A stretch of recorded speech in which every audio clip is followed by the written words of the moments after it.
Hello mga moms and pops, kahapon nga ay sports fest ng aming company. Siyempre may message from the president at oath of sportsmanship. Breakfast, elimination round for red and green at eto nagpakitang gilas agad ang kalamok na si Nem. At hindi rin naman magpapadaig itong malikbayan naming kaibigan, ang kalamok na si Jim, fresh from Canada. Nagbitaw ulit ng bola ang CEO ng Overrun, si Mel Armado. Mga kalamok! Alam mga utak lamok! Mga kalamok! Mga utak lamok! Tuloy pa nga rin sa pagpuntos itong si kalamok na Jim.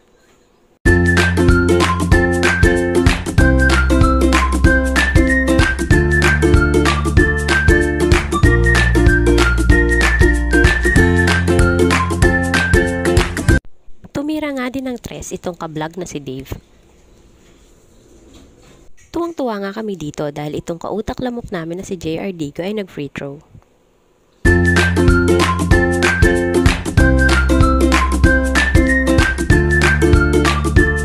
Buti naman ang pumasok.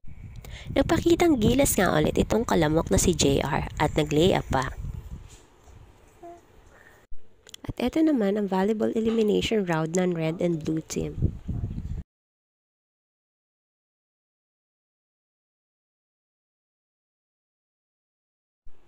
At nagbigay nga ulit ng tres itong ating kalamok na si Sir Jim Rich. At nanalo nga sila sa score na 42-30.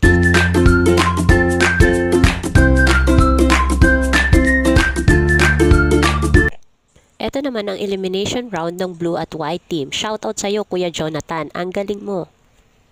Ayan, si Sir Joel, ang ninong namin, may asim pa. Volleyball elimination round for white and green team. As a jumping mama muna tayo dito.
Championship round for basketball.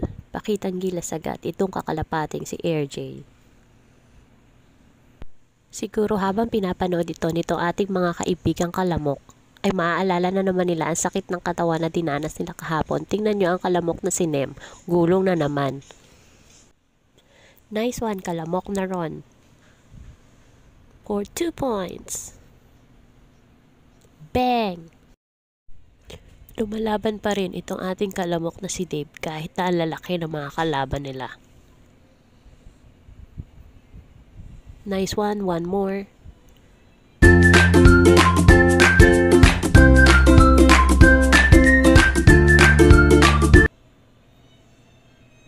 Bang! Sir Dave, hindi ba masakit ang katawan mo dyan? Binabalya ka na lang ni Vivas. Hindi ko na na-capture lahat kasi masama ang pakiramdam ng kablog nyo. Pero eto na, si Kakalapati, 3 points. Panalo na sila. Award nila.